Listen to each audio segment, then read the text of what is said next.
Hi there, and welcome back to English Without Limit.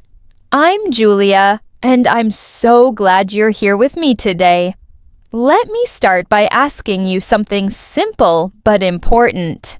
Have you ever stopped yourself from speaking English because you were afraid you might sound not smart enough?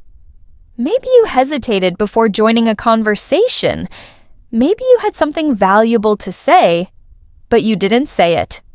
Why? Because you were too focused on your grammar, your accent, or how your words might come out. If that sounds familiar, you're definitely not alone. I want you to take a deep breath right now because this episode is for you. Today, we're going to talk about something that might completely change how you think about English conversations. The title of this episode is How to Sound Smart in English Conversations. But here's the secret. Sounding smart has very little to do with using long or complicated words. It's not about perfect grammar, and it's definitely not about impressing people with fancy vocabulary. In fact, did you know that the smartest English speakers often don't try to sound smart at all? They focus on being clear, on being connected, on being real. And that's exactly what we're going to explore together. But before we go further, let me ask one more thing.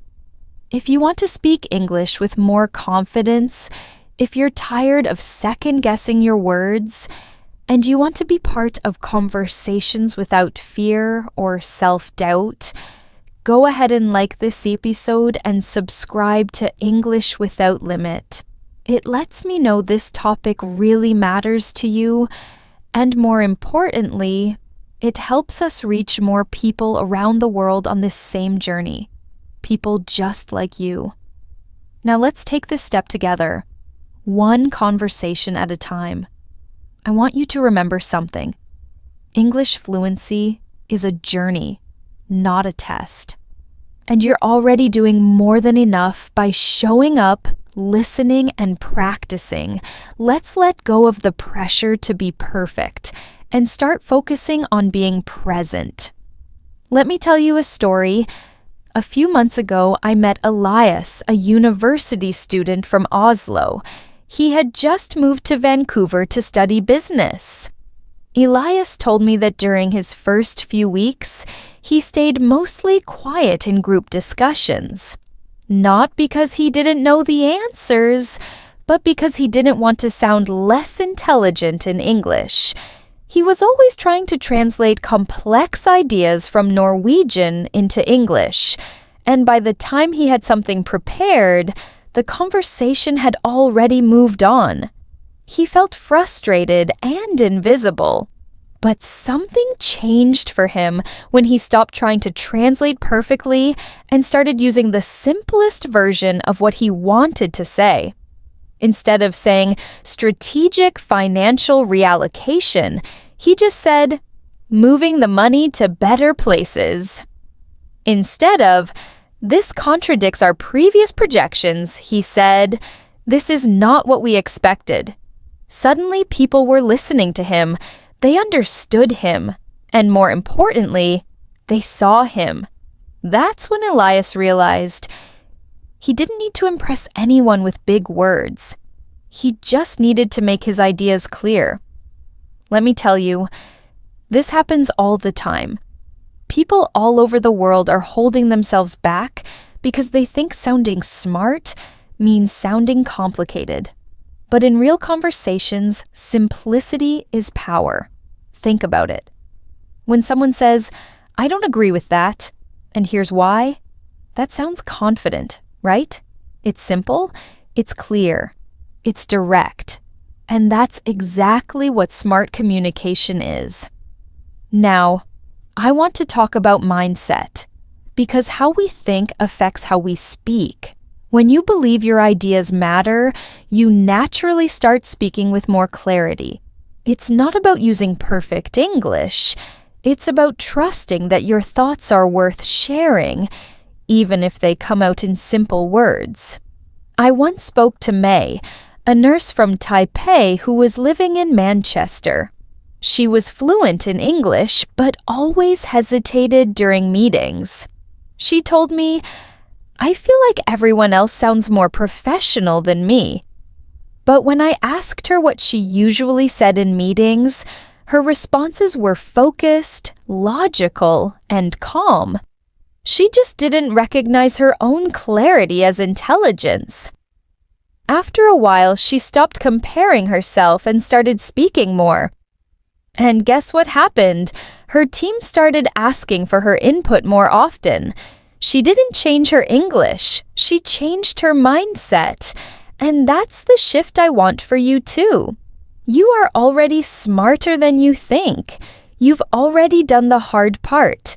You're learning, practicing, and showing up. Now it's time to let go of the fear that's been holding you back and allow yourself to speak up, even if your sentence isn't perfect. Let's stop asking, "How can I sound smarter?" and start asking, "How can I make my ideas clearer?" That shift alone will take you so far. Every time you speak, you're building trust with yourself and with others. You're practicing clarity, and you're growing. You don't need to memorize advanced vocabulary or imitate someone else's style.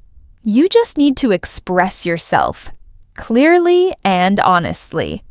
So, as we continue this episode, I invite you to relax, to listen, and to let go of that pressure to perform. You don't have to sound like a native speaker. You just have to sound like you, the version of you that communicates with clarity, curiosity, and confidence. Remember, you don't need to earn the right to speak. You already have that right. And you don't need to sound impressive. You just need to be present, focused, and real. That's how smart speakers sound in every language. Let's go on this journey together. Let me tell you something I've learned after years of working with English learners from all over the world. The smartest speakers are not the ones who use the longest words. They are the ones who speak simply, clearly, and confidently. And today, I want to talk about the power of simplicity. How using fewer words can actually say more. I want to introduce you to Sophie. She's a graphic designer from Paris who moved to Toronto a year ago. When she arrived, she already had a solid level of English. She had studied for years, passed exams, and even took advanced business English courses. She was proud of her vocabulary list, full of words like comprehensive, articulate, collaborative, synergy, and optimize. These were the words she thought she needed to use to fit in and sound intelligent at work.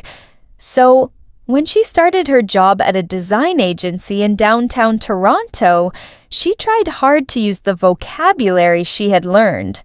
Every time she spoke during team meetings or presentations, she'd carefully prepare her sentences in advance, choosing what she believed were smart expressions.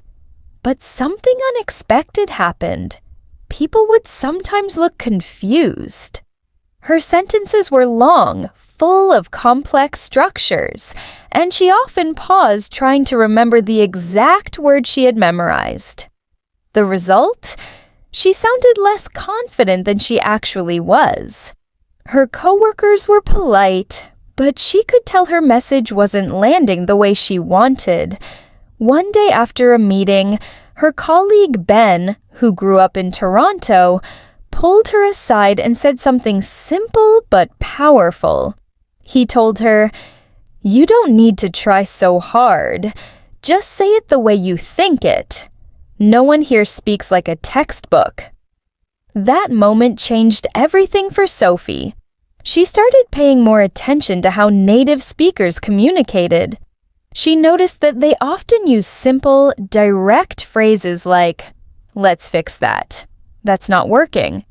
Or, "I like this version better." They weren't using big, impressive words.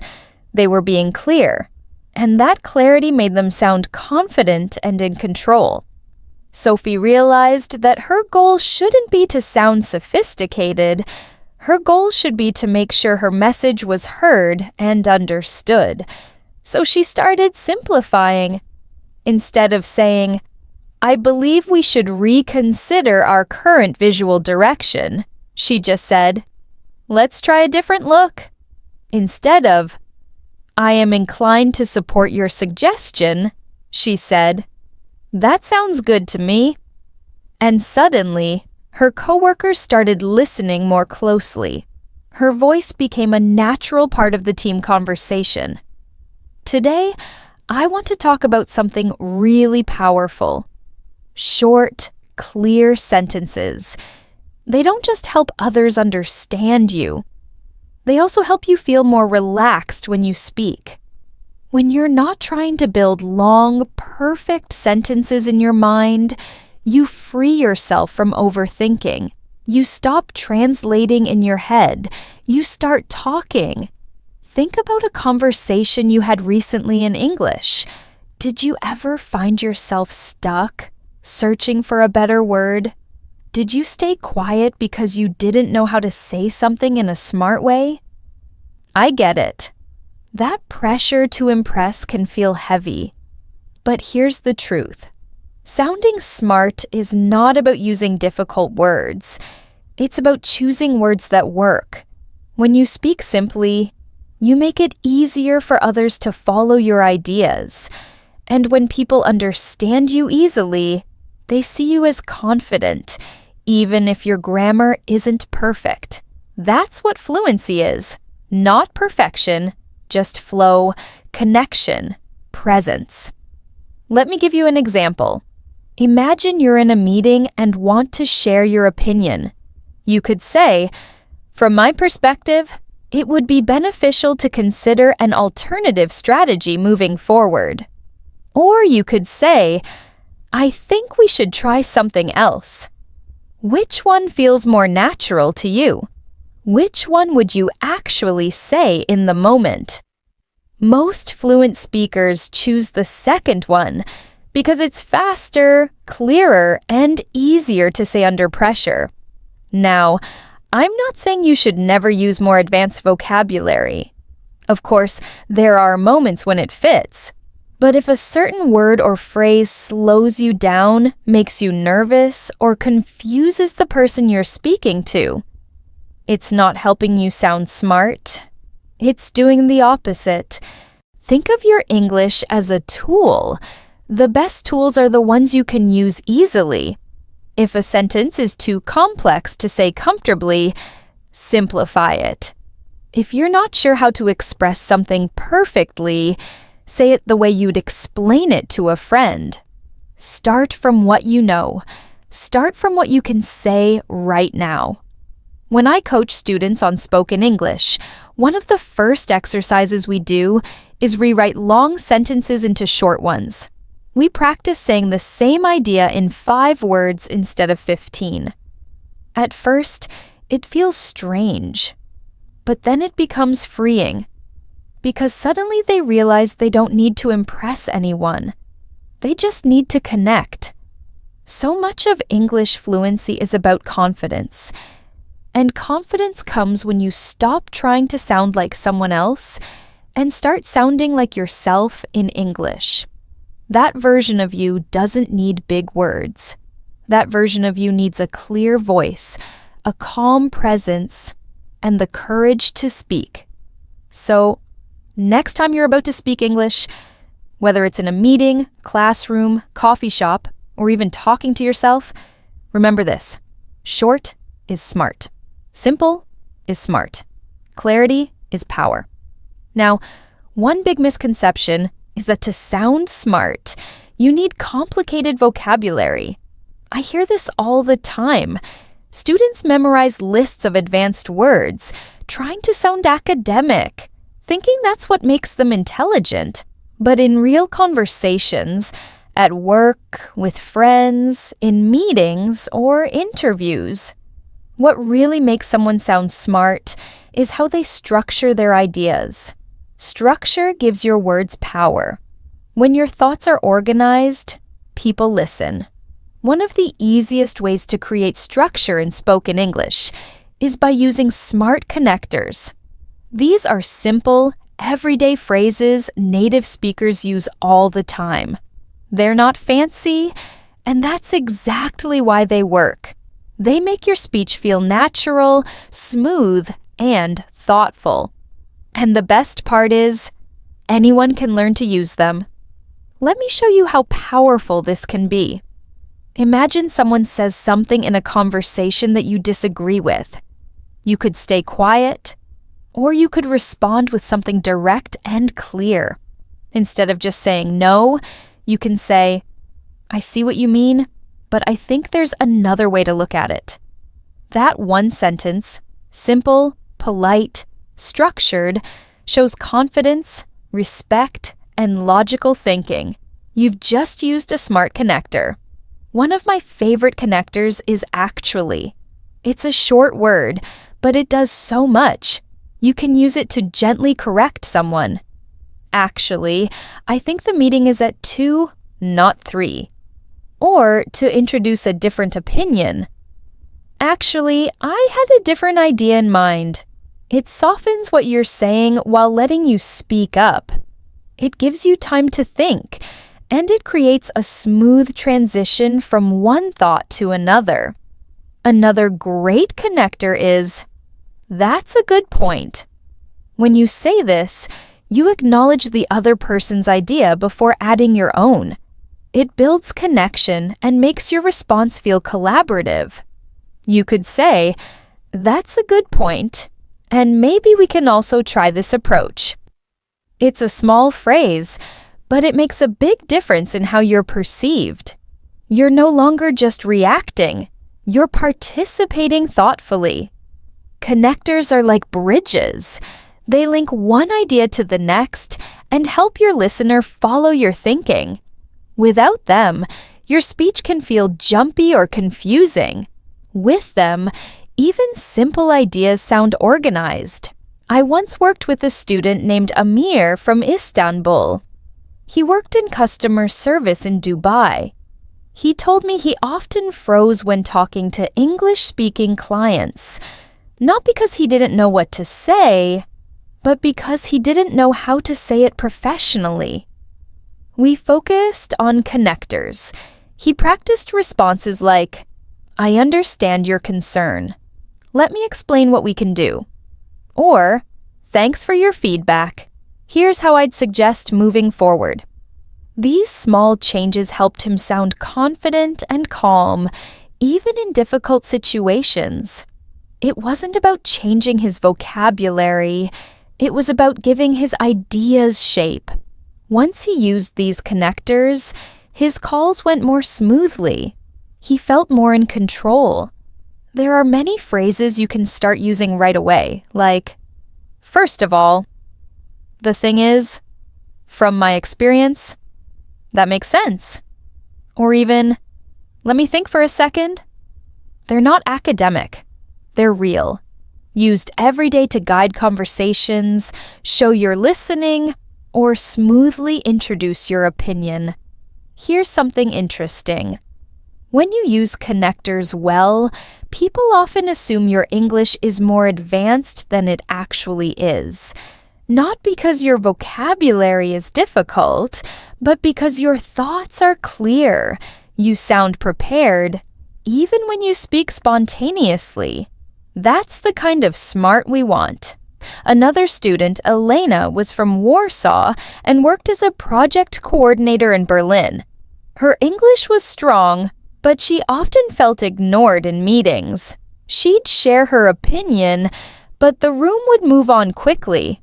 We looked at her speaking style. She wasn't giving people enough signals that she was presenting a new idea. She was just saying what she thought, without framing it.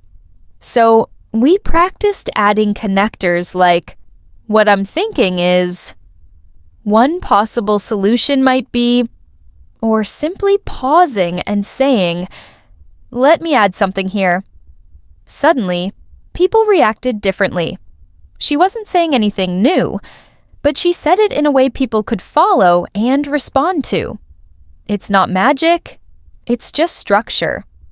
And the best part, once you become aware of these phrases, you start hearing them everywhere. In movies, podcasts, real conversations. You'll notice fluent speakers use them not to sound smarter, but to sound clearer. There's something reassuring about knowing you don't have to invent long, complex sentences. You just need a few tools to guide your thoughts. That's all. Connectors are tools. Simple, powerful tools that help you take control of how you speak and how people hear you. If you get nervous in group conversations, these phrases are especially helpful. They give you a way to join the conversation without interrupting or sounding unsure. Phrases like, "Can I just add something?" That reminds me of, just to build on what you said. They help you participate naturally. You don't have to wait for the perfect moment or perfect sentence. You just have to connect your idea to what's already happening. The more you practice, the more fluent you'll feel. Because fluency isn't just about speed or vocabulary, it's about flow. And smart connectors help you create that flow, one sentence at a time. Let me tell you about Luca. He's from Milan, Italy, and moved to Berlin to work at a tech startup. He studied English for most of his life, passed exams, and could hold conversations easily. But in meetings, he often felt invisible. He had great ideas, but felt his words landed flat. People nodded politely and moved on. He wasn't sure why. His English was accurate. His ideas were relevant. But something was missing. At first, Luca thought the problem was vocabulary, so he tried memorizing complex terms like implement, innovative, synergy, and efficiency. He used them whenever he could. But nothing changed. The room still went quiet after he spoke. He didn't feel heard. When we started working together, I asked how he prepared for meetings. He said he wrote points down word for word and practiced in his head.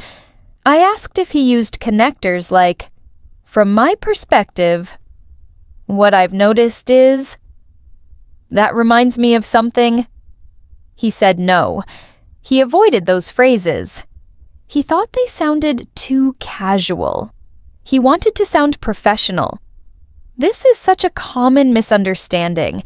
We often think sounding professional means using formal language, but what really creates professionalism is clarity, structure, and connection. And those are exactly the things connectors help you achieve. So Luca and I started working on small, natural phrases. Not the kind from textbooks, but the everyday connectors native speakers use to sound thoughtful and organized. I gave Luca a list of common connectors and asked him to practice using just one or two in each meeting. At first, he picked "from my perspective" and "that reminds me of" because they felt easy to remember. The next week, he came back smiling. He told me something strange happened during a team brainstorm. Someone raised a challenge about user feedback. Luca raised his hand and said, "From my perspective, the issue is not the feedback itself, but how we collect it." As soon as he spoke, people stopped and actually looked at him. Then a colleague said, "That's a really good point." And the team started building on his idea. For the first time, Luca felt like his voice mattered. He didn't change his vocabulary. He didn't say anything more advanced. He simply added a connector, a phrase that helped guide his listener through his thought. That one phrase made it clear that what he was about to say was his opinion, and that gave his words more weight. The following week, he tried using That reminds me of... He said this when responding to a teammate's comment about improving the onboarding experience. Someone mentioned the complicated sign-up process, and Luca jumped in with, "That reminds me of something I saw in another app. They use a simple progress bar to show how far along you are." Again, people responded immediately. His comment didn't just sit in the air. It moved the conversation forward. And that's the beauty of connectors. They don't just make you sound more natural, they make your ideas easier to follow. They show you're not just speaking to speak, you're building on something, responding with intention, and contributing to the conversation in a real way. Luca started to feel more relaxed during meetings. He wasn't rehearsing every sentence. He was engaging. He was listening actively and responding in real time. With just a few connectors, he found his voice in English. As we kept working, Luca began experimenting with other phrases like, "Here's how I see it." "Let me explain my thinking." "I'm not sure, but maybe we could try." These small openings gave him space to think while speaking. They also gave his teammates a clear signal he had something to add. He told me before he felt pressure to be quick and perfect. He thought he had to speak fast, without hesitation, to be taken seriously. But with connectors, he realized he could slow down. He could guide people through his thought process, step by step. That was a turning point. His manager noticed too. During a performance review, she said, "Luca, I've noticed you've been more vocal in meetings lately. You've really stepped up in how you share ideas." That feedback meant a lot to him. It wasn't about sounding like a native speaker. It was about being part of the conversation. What I love about Luca's story is it shows how small changes create big results. He didn't need to be perfect. He didn't need to transform his English overnight. He just needed the right tools. And connectors, those simple, practical phrases, were exactly what helped him get there. If you ever feel like people aren't really listening when you speak English, try what Luca did. Add a phrase at the beginning. Give your listener a little map of where you're going. You'll be surprised how much more confident and organized you sound, without changing who you are or what you want to say. Now, one of the most powerful changes you can make to sound confident in English doesn't require more vocabulary or better grammar. It's about what you don't say. I'm talking about filler words, those little sounds and expressions we use to fill silence when we're thinking. Words like, so, and I mean. They slip into our speech when we feel nervous, uncertain, or rushed. And the more we use them, the less confident we sound, even if we know exactly what we want to say. Don't get me wrong, native speakers use filler words too. We all do. They're part of natural conversation.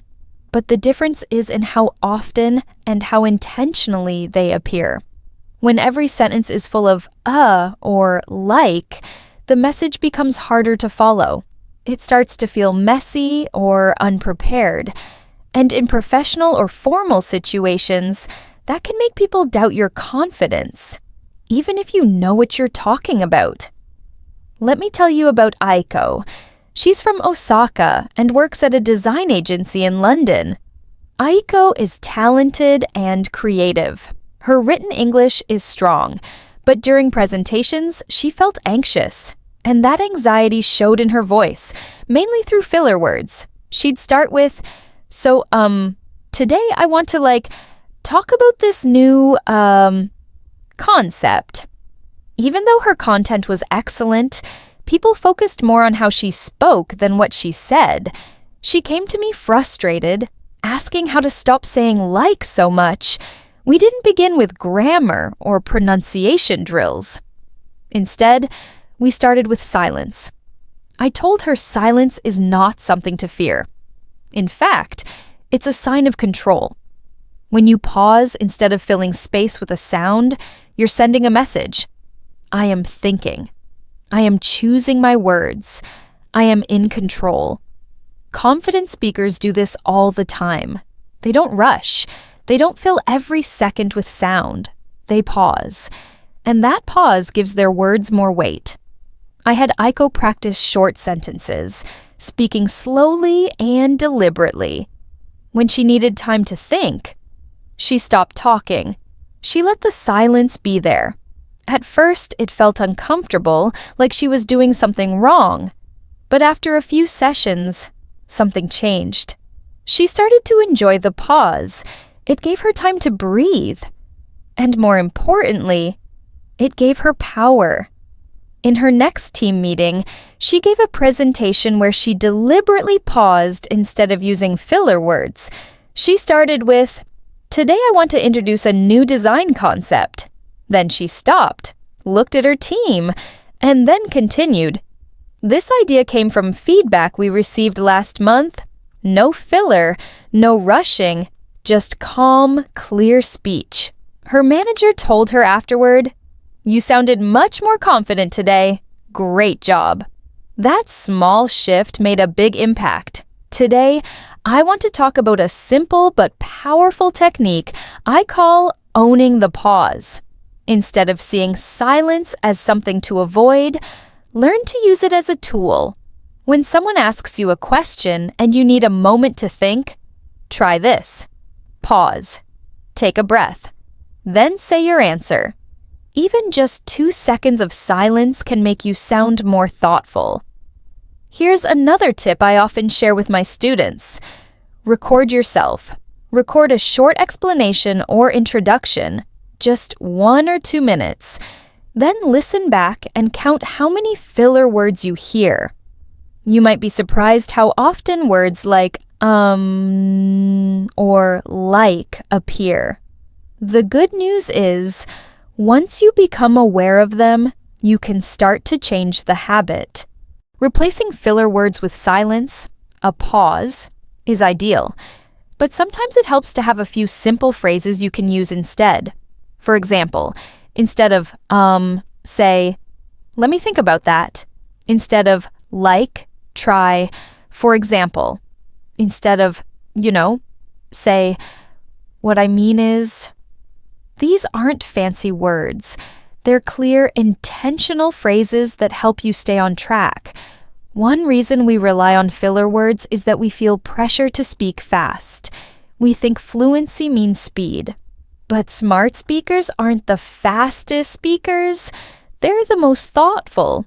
They choose their words carefully, they speak with intention, and they don't rush to fill every moment. Let me share a story about a student I worked with. Carlos, an engineer from Madrid now working in Amsterdam. Carlos told me in team meetings he felt pressured to keep up with native speakers. They spoke so quickly, and he worried he'd fall behind. So he pushed himself to speak faster and faster. But the faster he spoke, the more uhs and likes slipped out. People began interrupting him, finishing his sentences. He felt invisible. I told Carlos to slow down. Not too much, just enough to give his thoughts room to breathe. We practiced short, slow answers to common work questions like, "Yes, I can take care of that. Let me look into it and get back to you." I think we should consider another option. Short, clear, calm, without filler words. The next project meeting, Carlos followed this advice. He slowed down. He paused when needed. And at the end, his manager said, "Thanks, Carlos." That was clear. Clear, not fast, not perfect, clear. And that's what matters. Confidence in English is not about speaking like a machine. It's about control. When you stop using filler words, people notice. They hear your message clearly. They trust your words more, and most importantly, you start trusting yourself more. This is something anyone can learn. It doesn't matter if you're a beginner or advanced. Start by becoming aware of your filler words. Notice them. Listen to yourself. Practice pausing. Use silence as your tool. You don't need to fill the space. You are enough. Your voice is enough. Now let me introduce you to Hannah, a quiet but determined woman from Seoul. Hannah always worked hard behind the scenes. She wasn't loud or outspoken, but when she spoke, it was thoughtful. In Korean, she was known for being precise and composed. But when it came to speaking English, especially in front of others, something changed. Hannah moved to Sydney for a 6-month leadership course. She had worked in South Korea for almost 10 years and was preparing to lead international teams. Her English was good, technically. She could understand meetings, write reports, and communicate basic ideas. But when she had to speak in front of others, especially native speakers, she felt overwhelmed. She believed silence was dangerous. Every time she paused, even briefly, she thought she was failing, that someone would interrupt, that they'd assume she didn't know what she was doing. So, like many learners, Hannah rushed through her sentences. She spoke quickly, trying to say everything before anyone could jump in. But the faster she spoke, the more unsure she sounded. Her sentences trailed off. She repeated herself. People looked confused. I met Hannah in the 2nd month of her course. She was asked to present a case study to a small group. She came to me the day before, visibly nervous. She said, "I speak too fast. I forget what I want to say. I don't want them to think I'm nervous, but I always sound like I am." So I asked her to read her script out loud. She spoke without stopping, hardly taking a breath. I didn't interrupt. When she finished, I gently asked, "What's your main message here?" She took a deep breath and said that we need to listen to our customers more carefully before launching a new product. I said, "Great. Now say just that one sentence, slowly, and pause after." She looked a little confused, but tried. We need to listen to our customers more carefully before launching a new product. Then she paused, and that pause changed everything. I asked, "Did you feel that?" She nodded slowly. "That felt different," she said. I explained that when we pause, even for a few seconds, we give our words a place to land. We give listeners time to think, and we give ourselves space to breathe. From then on, we practiced using silence with intention. We worked on small parts of her presentation, one section at a time. I showed her how to add natural pauses, not just at sentence ends, but between ideas. We practiced eye contact so the pause didn't feel empty. She didn't need to say more to sound smarter. She just needed to say it clearly and let it sit. The next day, Hannah stood in front of her group. She looked calm. She started with, "Today I want to talk about something simple but often ignored." She paused. The room was quiet. Everyone looked at her. Then she continued, "Listening. Listening to our customers before we launch anything new." Another pause. I was in the back of the room watching. You could feel the shift. The audience leaned in. She wasn't rushing. She wasn't trying to impress. She was in control. After her presentation, several people came up to her. One said, "You sounded very clear. I liked how calm you were." Another said, "You made me think." That was powerful. For Hannah, this was a turning point, not just because people noticed, but because she felt something shift inside herself. She realized silence wasn't a weakness. It was a skill, a tool. When used well, silence doesn't create discomfort. It creates presence, confidence, and power. In a room full of voices, Hannah told me later she'd always felt pressure to be fast in English. Teachers praised quick answers. Test formats rewarded speed. And in many cultures, including hers, silence was seen as hesitation or lack of knowledge. But in Sydney, during her leadership course, she saw something different. The leaders she admired weren't the fastest speakers. They were the calmest, the clearest, and they all used silence intentionally. She started noticing during meetings how native speakers often paused before difficult questions, sometimes 3 or 4 seconds. They weren't afraid of that gap. It gave them time to choose words carefully. It showed they were thinking, and people respected that. This changed Hannah's mindset completely. She stopped trying to sound fluent. She focused instead on sounding clear. Her goal became connection, not perfection. She wasn't trying to fill space with words anymore. She was creating meaning.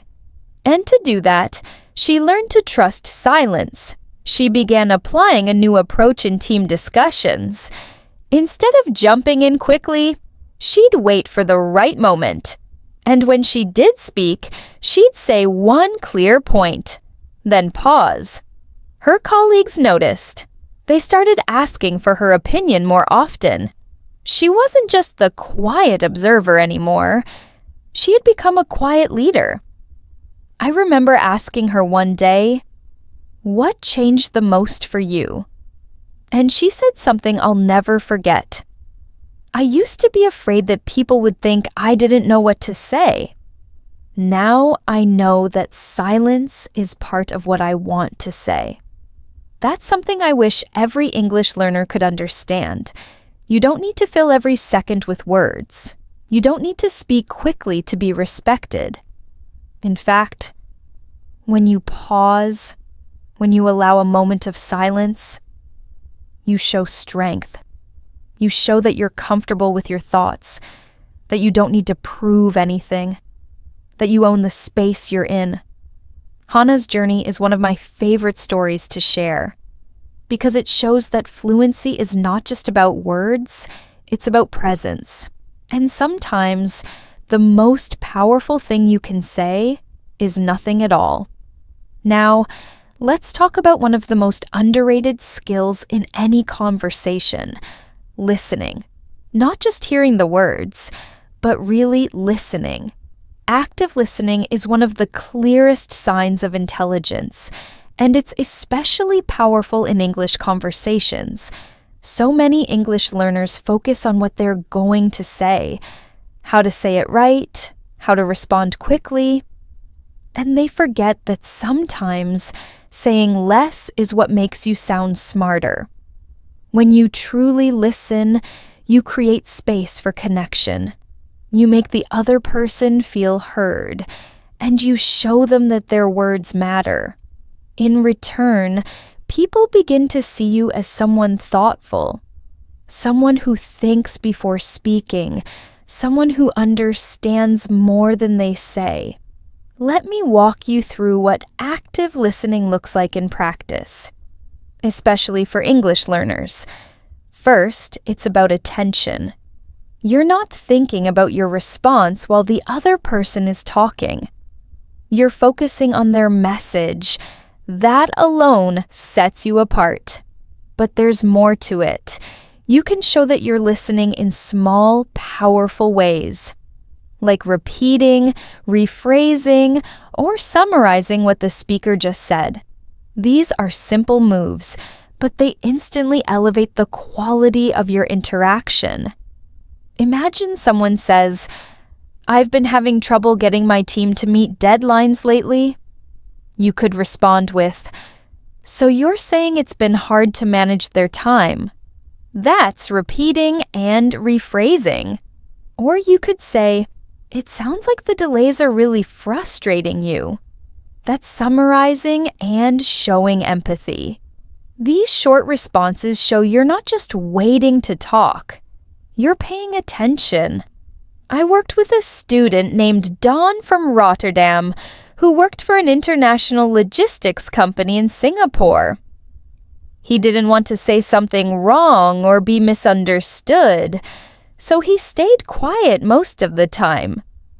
When we started working together, I asked if he ever responded to comments by reflecting or summarizing what someone else said. He looked puzzled and said, "Is that allowed?" I thought I should only speak if I have a new idea. That's a common belief, but it's not true. I told him, one of the smartest things you can do in a conversation is to repeat part of what someone else said and build on it. That shows respect, understanding, and confidence, even if you don't add a brand new point. So we practiced. We worked on small, natural responses like, "I agree with what you said about timelines," or "That reminds me of what Jane mentioned earlier."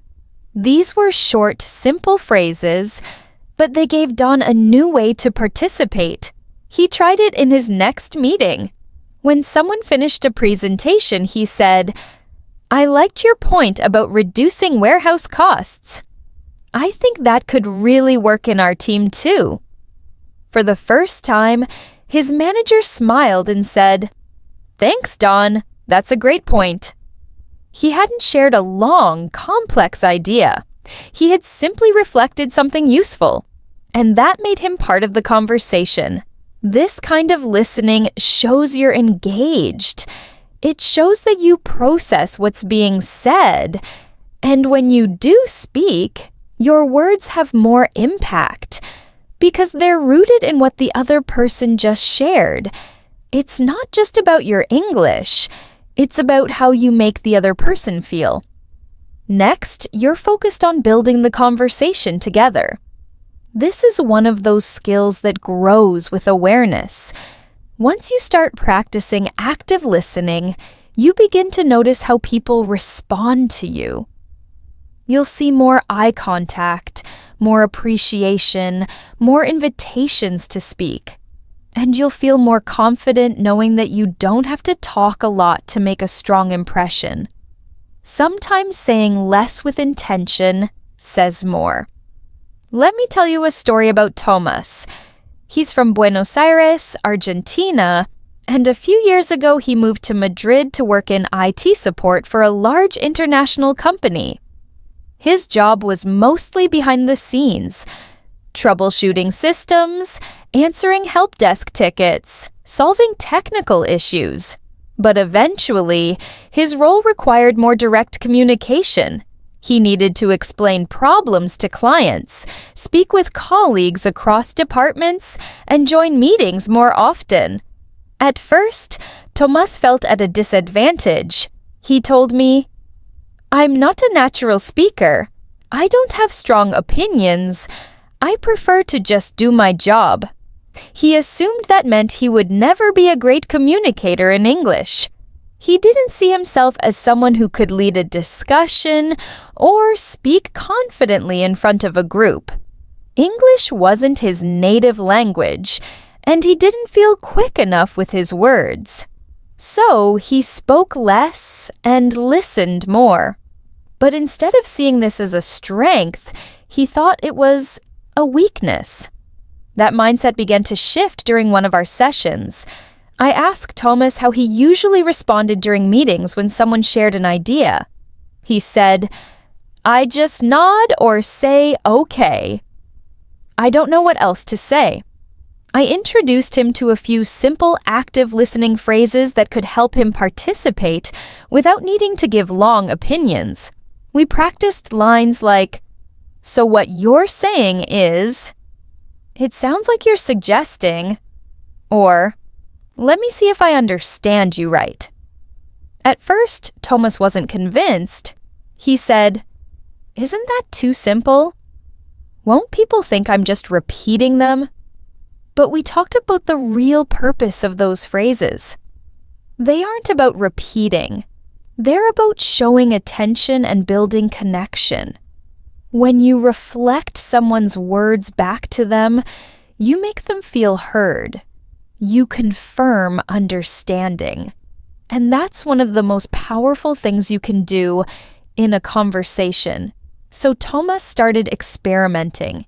The next time a colleague explained a technical issue, instead of just saying, "Okay," he said, "So what you're saying is the system crashed after the update?" His colleague nodded and smiled. "Exactly." Then they continued the conversation more easily. Thomas told me, "It felt more like a team, like we were solving the problem together." That moment gave him confidence.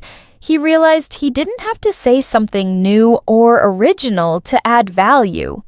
Sometimes reflecting someone's idea clearly was all it took to improve the conversation. He continued using this technique and noticed something interesting.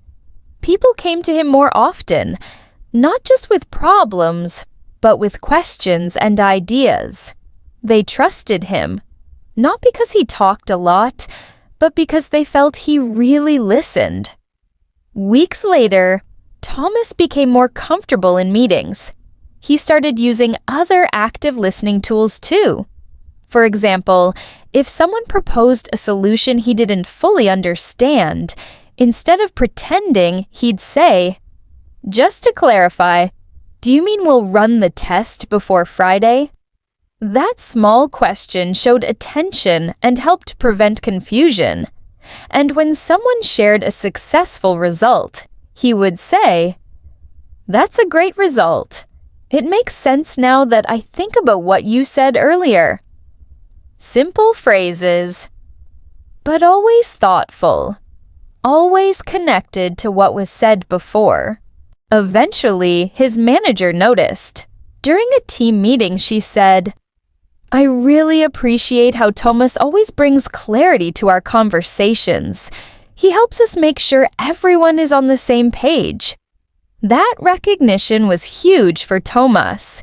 He never expected to be praised for communication, but by becoming a better listener, he had become one of the strongest communicators on the team. What's important here is Thomas didn't change who he was. He didn't suddenly become outgoing or start dominating meetings. He stayed true to his quiet nature, but he learned to listen actively, and that changed everything. People started to see him not as someone quiet or distant, but as someone calm, smart, and reliable. There's one story he shared that really stayed with me. It was during a cross-department meeting. Different teams were discussing a rollout plan.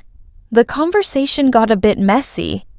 Several people speaking over each other, different ideas flying around. Then one person turned to Thomas and asked, "What do you think?" Thomas paused, then said, "I think what you're all saying is we agree on the deadline, but we're still not clear about the steps leading up to it." The room went silent for a second. Then someone said, "Yes, that's exactly it." And they all started organizing the steps more clearly. Thomas didn't come up with a new idea. He just listened, organized what he heard, and said it out loud. That moment helped bring clarity to the group and showed just how valuable active listening can be. Thomas reminded me of something I often say to my students. Great communicators aren't the ones who say the most. They're the ones who help others feel seen and understood. And you don't need perfect English to do that. You just need attention, presence, and the willingness to engage with what others are saying. Now, whenever I hear someone say, "I'm too quiet to be good at English," I think of Thomas. I remember how he turned listening into a strength, how he stopped worrying about having the right words and started focusing on the person in front of him. That's what made the difference. And that's something anyone can learn to do.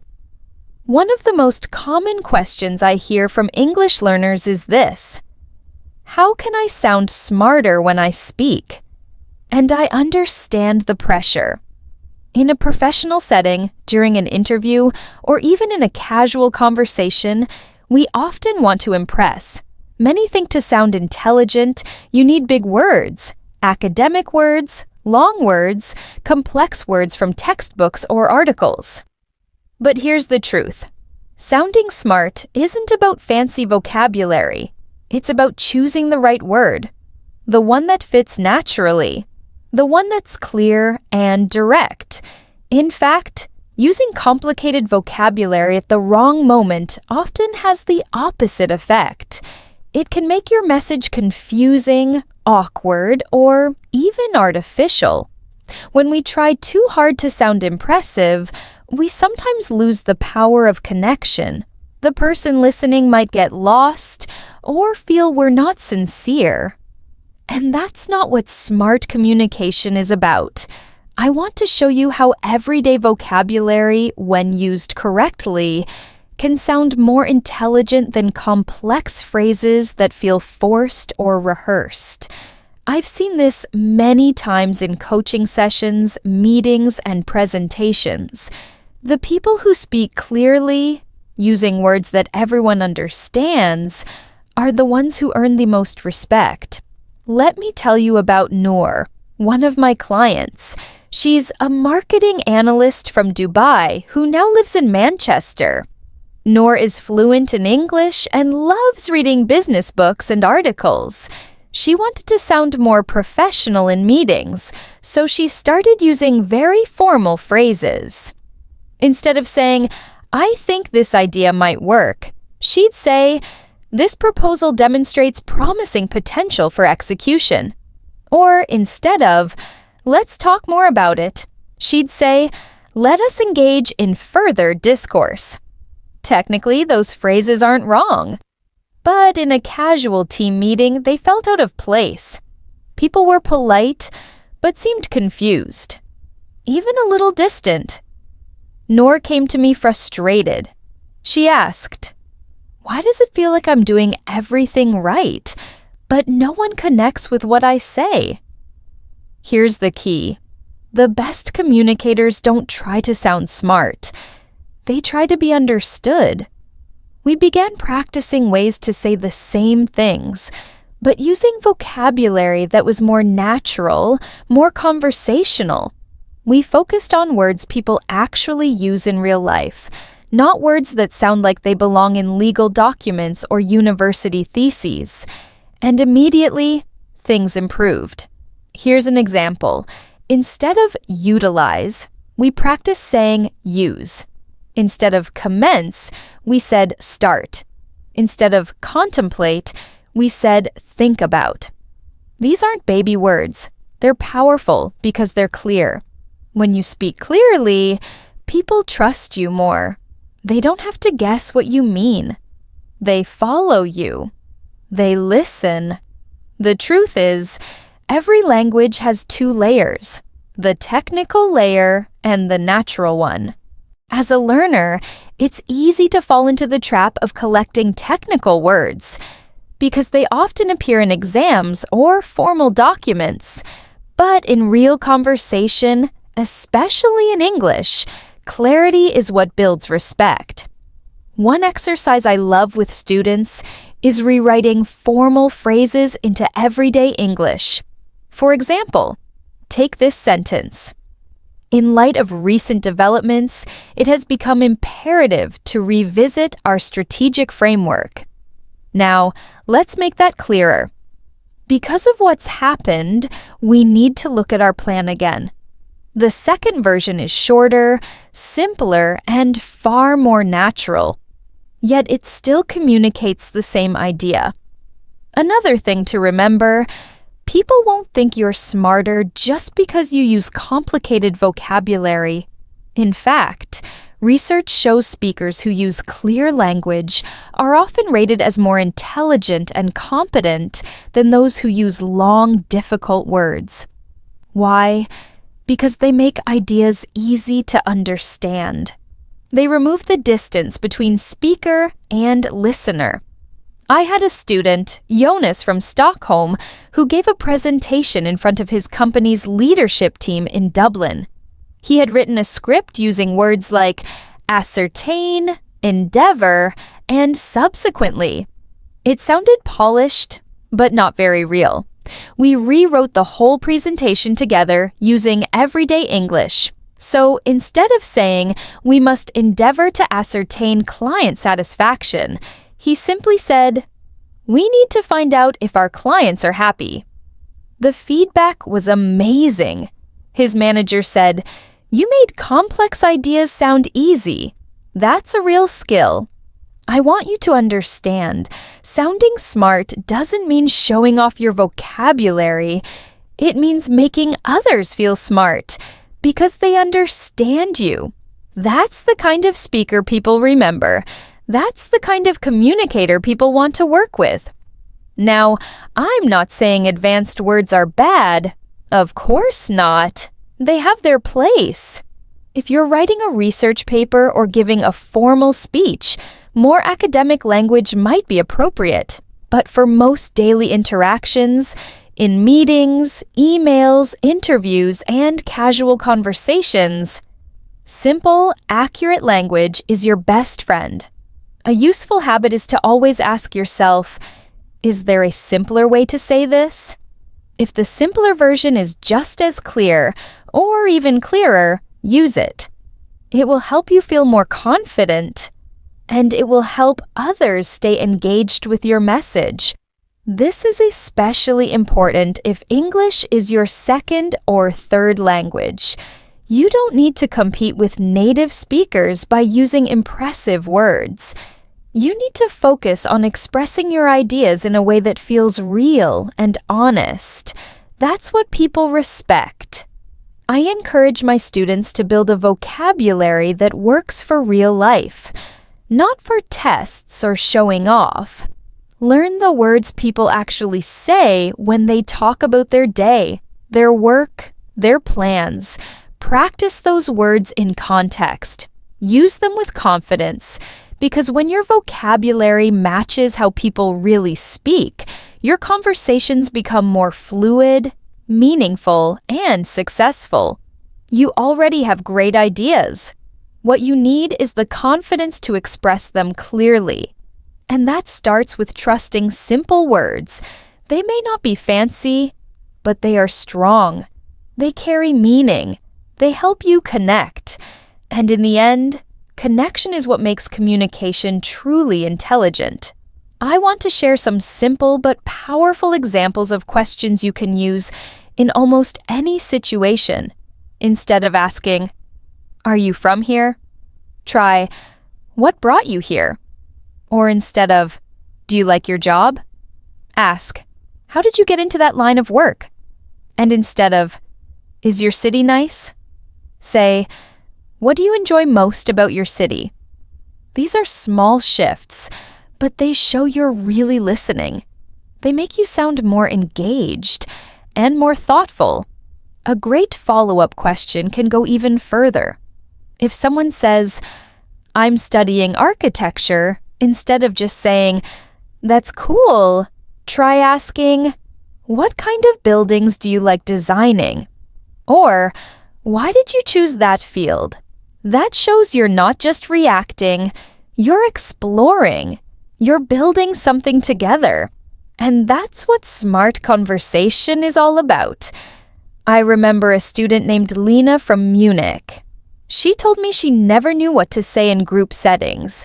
She'd wait for her turn to speak, but then she'd freeze.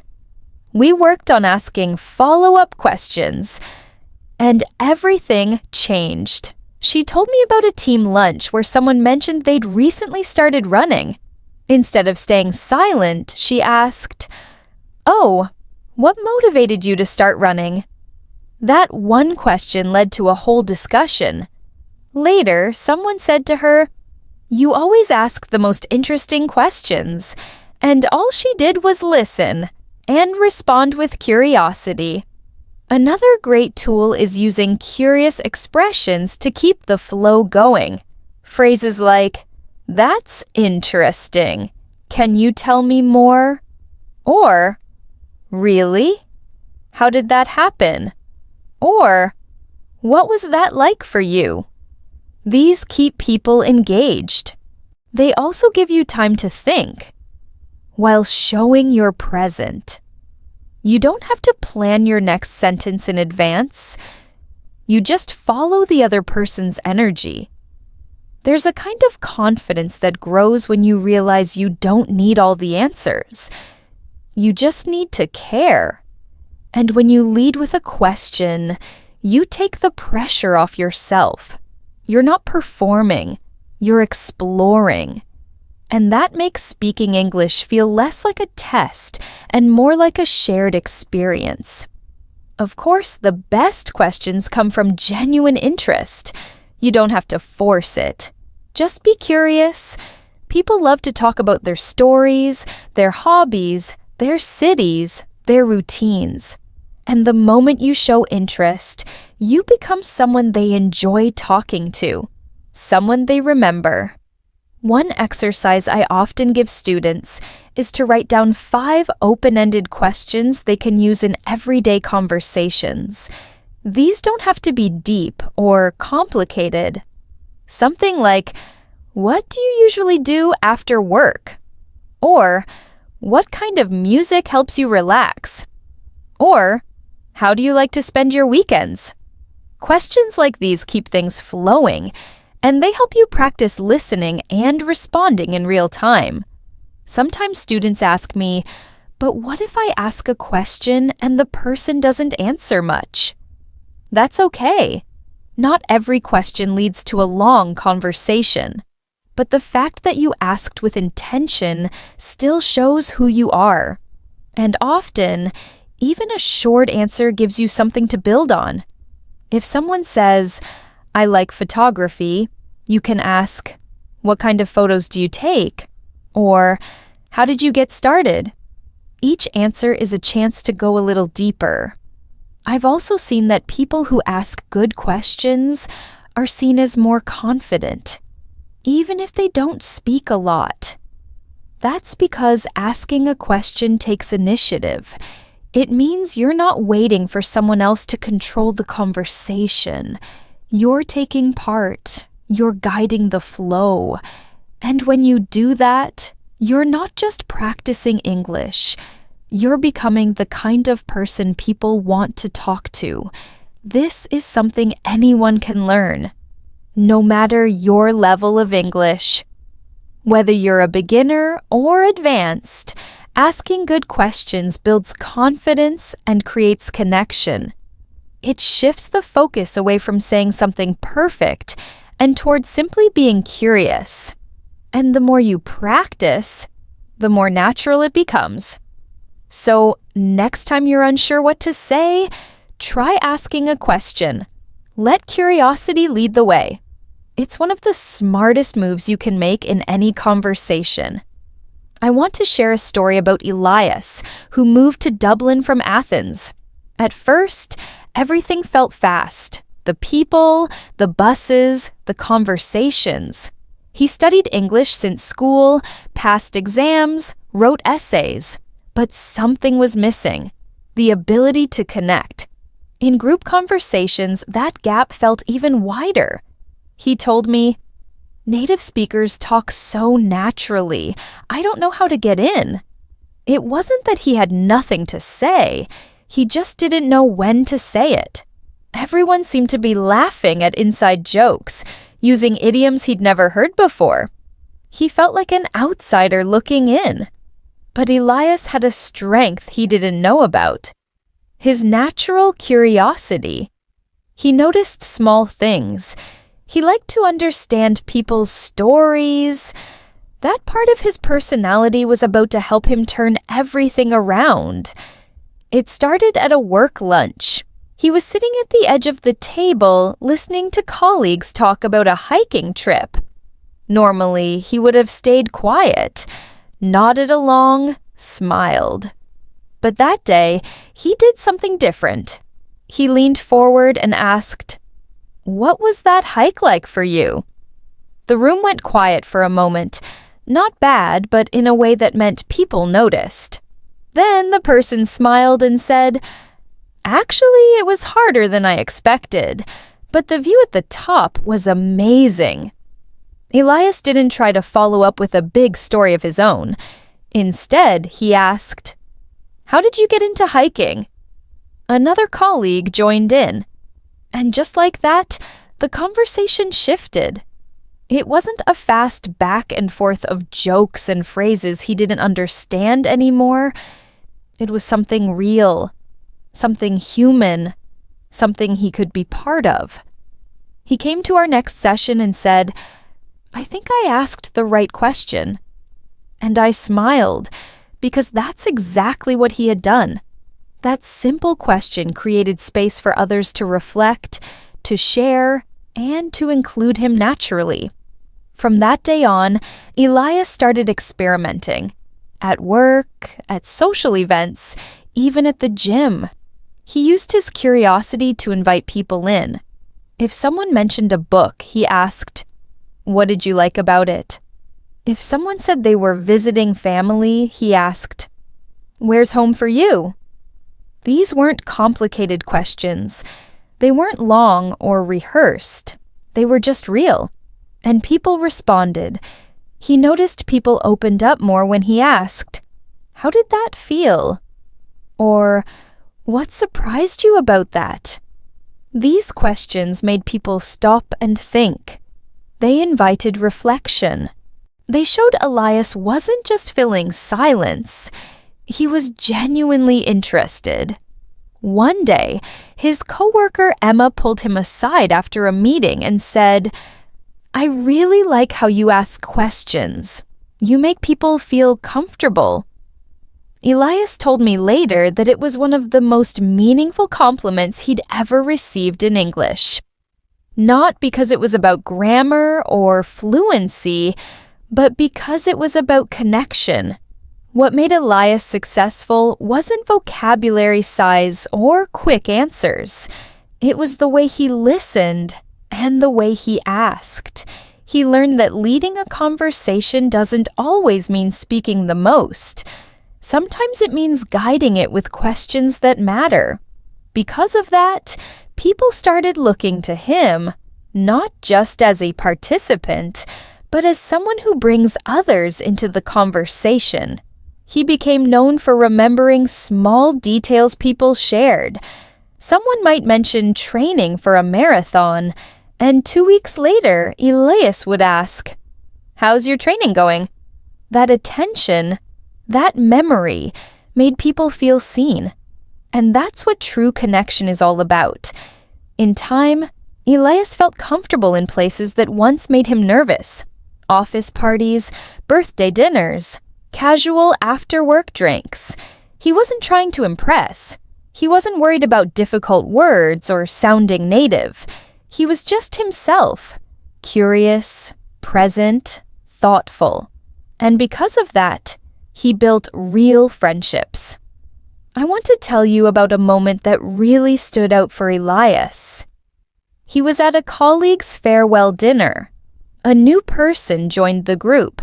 Someone who didn't know many people. This person looked just as unsure as Elias used to feel. While others were deep in conversation, Elias turned to them and asked, "So, how do you know Sarah?" That simple question opened the door.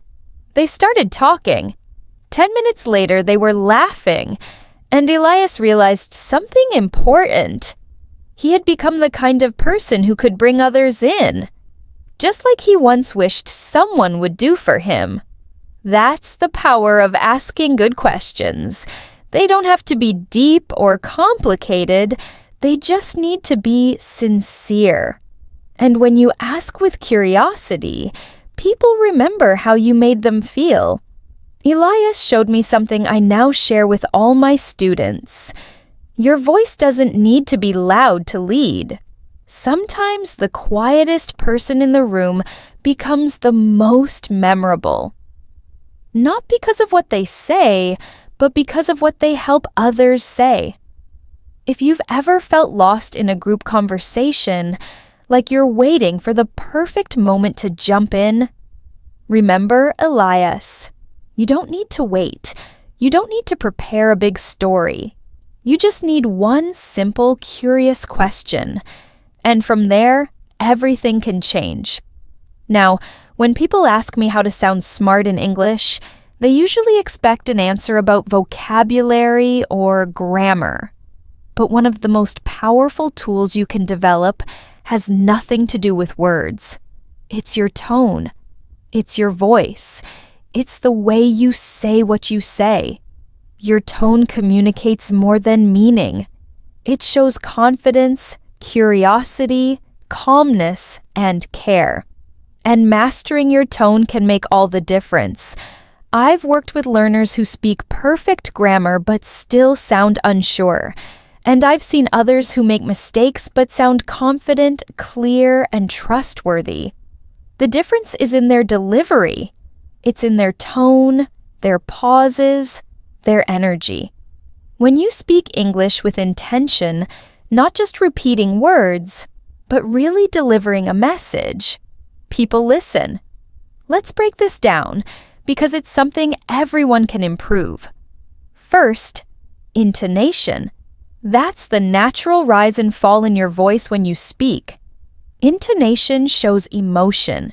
It tells the listener if you're asking a question, making a statement, expressing surprise, or showing interest. Without intonation, your English can sound flat or robotic. But with it, your voice becomes expressive and engaging. Think about the difference between saying really with curiosity and saying really with doubt. The words are the same, but the feeling changes completely. Or a sentence like, "That's interesting." If you say it flatly, it might sound bored or sarcastic, but with energy rising slightly at the end, it sounds honest and enthusiastic. You don't need to exaggerate. It's about being aware. Ask yourself, how do I feel about what I'm saying? And how do I want the other person to feel? Let your tone reflect that. A calm tone can make someone feel safe. An excited tone creates energy. A serious tone shows importance. These are choices you make in every conversation. Next, the pause. Many learners try to speak without stopping, thinking pauses make them sound unsure. But a well-placed pause shows confidence. It gives your listener time to absorb your message. It gives you time to breathe and think. And it adds weight to your words. Think of great speakers. They pause after powerful sentences. They don't rush. They let the moment land. You can do the same, even in everyday conversations. If someone asks, "What do you think?" you don't have to answer immediately. You can pause, smile, and say, "I think." That pause shows you're thoughtful. It shows you care about your response. When I work with nervous students, I say, "Don't be afraid of silence, use it." Pausing doesn't mean you don't know what to say. It means you're in control of how you say it.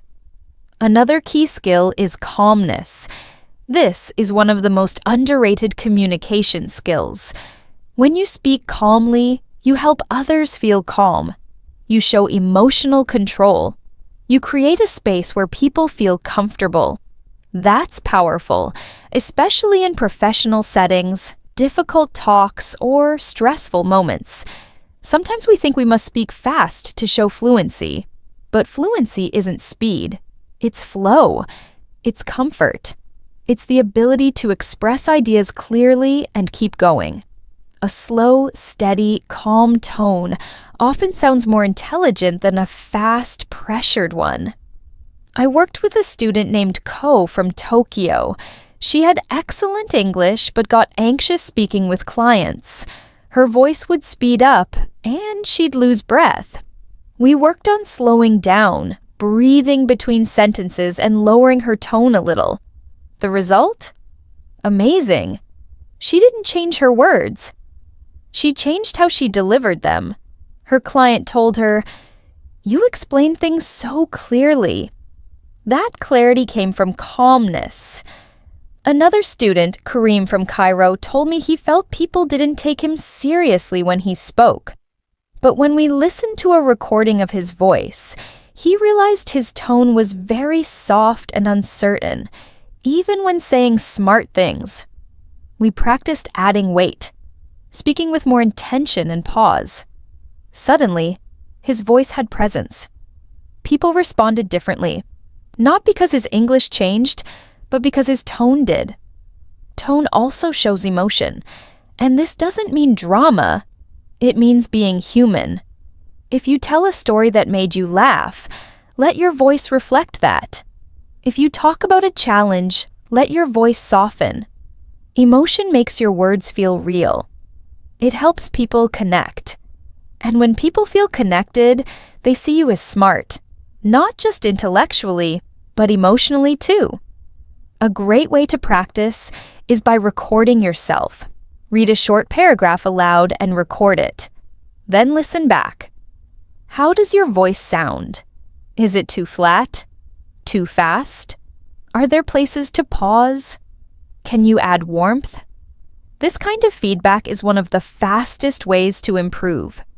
If you want to sound more professional in English, pay attention to how people use their voices in real conversations. Listen to news anchors, podcast hosts, or your favorite YouTubers.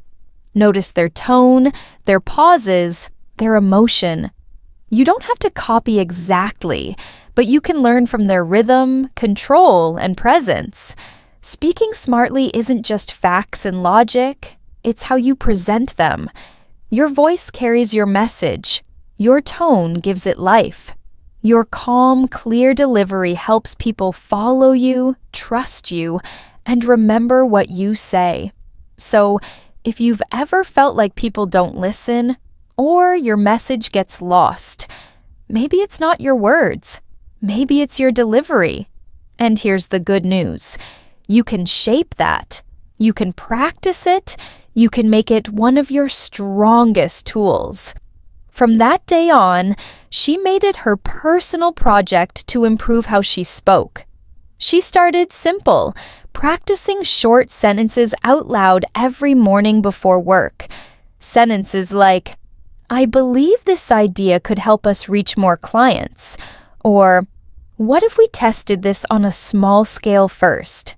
Simple phrases, but delivered with a little more space between the words and a little more calm in the tone. She practiced pausing between thoughts. She recorded herself speaking and listened back, noticing where her voice sounded rushed or weak. She even copied the rhythm of TED speakers she admired, not the exact words, but their confidence, their presence.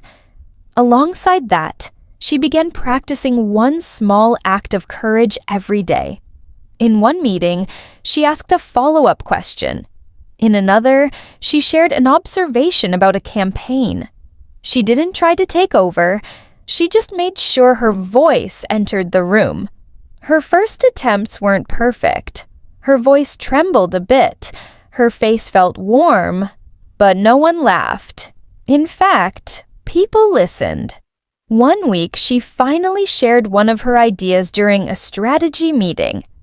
It was something she had thought about for a while but hadn't dared to say. She started with, "I've been thinking about a different way to approach this." Then she paused. She let the room go quiet, then continued, "What if we focused on customer stories instead of just product features?" The silence wasn't awkward. It was respectful. People nodded. Her manager said, "That's an interesting angle. Let's explore it." That small moment gave her momentum. She realized the calm tone she'd practiced wasn't just helping her feel more confident, it was helping others understand and appreciate her ideas. She didn't have to speak louder or faster. She didn't have to change who she was. She just had to speak with more control. Over time, Priya became known for her thoughtful contributions. Not because she spoke the most, but because when she did speak, people listened. She didn't fill the air with unnecessary words. She spoke when it mattered, and she used the tools she practiced, intonation, pauses, presence, to make her message land. There was one meeting where a new colleague dominated the conversation, speaking quickly and loudly, jumping from topic to topic. When it was Priya's turn to present, she didn't try to match that energy. She stayed calm. She said, "Here's what I think we need to focus on," and outlined her points clearly and slowly. After the meeting, several coworkers told her, "You made everything feel clear again." That feedback meant everything to her. Priya also started helping others on her team with similar challenges. She shared the TED Talks she'd watched, encouraged them to record their voice and practice pacing. She even organized a short lunchtime workshop on speaking with clarity, explaining how slowing down and using tone effectively helps anyone sound more professional. Her manager was impressed. He said it was one of the most useful sessions the team had in months.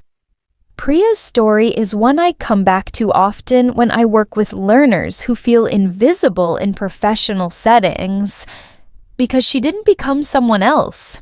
She didn't force herself to be louder or more aggressive. She found her own way to be heard. By controlling her tone, choosing her pace, and speaking with quiet confidence. What changed her professional life wasn't just better English. It was learning how to use her voice, how to pause, how to emphasize, how to speak not just to be understood, but to be remembered. Now, when she walks into a meeting, she doesn't hope to stay invisible. She knows her voice belongs there. If there's one thing I've learned from years of helping people speak English more confidently, it's this. Real change doesn't come from big, dramatic moments. It comes from small, consistent steps. And if you want to sound smarter in English, you don't need a new app, a new textbook, or a long list of vocabulary. You need one thing: daily awareness. Just 5 minutes a day can truly change everything. Let me explain what I mean by daily awareness. Most learners go through conversations without noticing how they speak. They focus so much on what to say next that they miss the chance to learn from what just happened. But when you take just 5 minutes at the end of your day to reflect, observe, and practice, you start building something powerful: self-awareness. And self-awareness is the secret tool that fluent speakers use without even realizing it. They pay attention, they adjust, they learn from every moment. You can do that too. You just need a simple habit. Here's what I want you to try. At the end of each day, take 5 minutes to ask yourself 3 questions. The first question is, what conversation today felt good? Think back to any moment, at work, on a call, in a shop, or online, where you spoke English and felt comfortable. It doesn't have to be perfect. It could be something small, like ordering coffee or asking for help. What words did you use? What helped you feel confident? Just noticing what went well helps you grow faster. We often focus only on mistakes, but progress hides in small wins. The second question is, where did I feel stuck? Again, this isn't failure. It means there's something to explore. Maybe you were in a meeting and couldn't find the right word. Maybe you talked with a friend and didn't know how to continue. Write it down or think it through. What was missing? A word, a phrase, or just time to breathe? Noticing weak spots gives you clear direction without judgment, just curiosity. And the third question is, what can I try tomorrow? This is where real power lives. You're not just reviewing, you're preparing. You're planting a seed for the next conversation. Maybe you'll pause more. Ask one open-ended question. Slow your speech a little. Use a new connector like actually or from my perspective. When you set one small goal for tomorrow, you're training your brain to improve naturally. Now, let's turn this into a real habit. Choose a specific time each day to do this. Before bed, during your commute, or after dinner. Keep it short. 5 minutes is enough. You can write your answers in a notebook, type them on your phone, or say them out loud. The important part is that you do it every day. Here's why this works so well. It connects your learning to real life. You're not studying isolated grammar rules. You're learning from your own experience, from your voice, your moments of connection and challenge. That kind of learning is personal, emotional, and long-lasting. Over time, you'll notice patterns. You'll see which words you use often, which phrases make you feel strong, and which moments bring tension. That awareness helps you choose better strategies. Maybe you'll focus on tone, connectors, or asking more questions. The habit guides your learning in a natural, personal way. If you miss a day, don't worry. The habit isn't about perfection. It's about returning, coming back to yourself, your progress, your voice. The most important thing is that you keep showing up, that you keep reflecting, that you stay connected to your growth. Let me share an example. I worked with a student named Elani from Thessaloniki. She worked in hospitality, meeting guests from all over the world. At first, she felt overwhelmed. Her vocabulary was fine, but she didn't feel smart or in control. I suggested this 5-minute habit. At first, she didn't believe it would help. 5 minutes won't change my English, she said. But after 1 week, something shifted. She noticed she always avoided small talk. She felt awkward asking personal questions. So one day, she set a goal. Ask one guest, "What brings you to the city?" That's all she tried. The guest smiled and told a long story about their trip. The next night, she asked, "How was your day?" These tiny moments made her feel more connected and confident. After a month, she wasn't just speaking more. She was leading conversations. Her team noticed. Her manager praised her. She told me, "It started with those 5 minutes of thinking about my day and deciding what to try next." That's the power of this habit.